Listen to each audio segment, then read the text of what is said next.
Now to Hoover, Alabama, where Carly Russell was said to have gone missing after reporting a toddler found on the interstate. And this resulted in a massive search and national headlines. Her recent return has raised many questions. Police are investigating her version of what happened, planning to conduct an in-depth interview with her. They have not found any evidence of a toddler walking down the interstate. With the attention from the missing persons investigation, we spoke with the Chattanooga Police Department about their cases. Grayson Gordon is in the studio live with more. Grayson?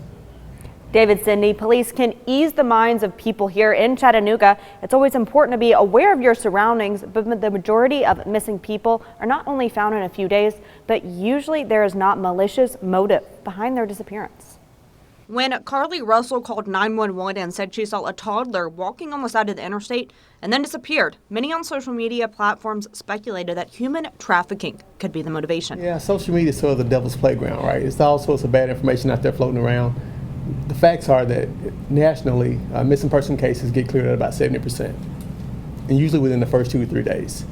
Here in Chattanooga, here locally, our numbers are much better than that. We hover around the 90 percentile point as far as clearances. The Chattanooga Police Department says they are familiar with the Russell investigation. We're always in tune with what's going on, especially in our region. And so, when that alert went out, she was in NCIC as a missing persons.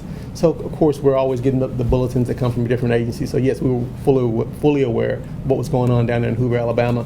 The department tells us citizens should not be concerned about the possibility of trafficking in our area. The vast majority of missing persons are runaway teenagers. And like I said, we recover those folks usually within the first 1 or 2 days. And so those are the real numbers surrounding missing persons. Now, I know occasionally you'll see some sort of a salacious incident where a person has been kidnapped. And quite honestly, the ones in our region have been mostly domestic.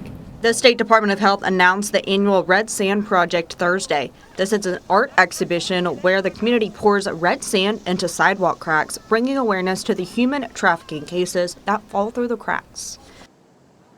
This project starts next Tuesday and lasts a week. More information is on our website. Back to you, David. Grayson, thank you.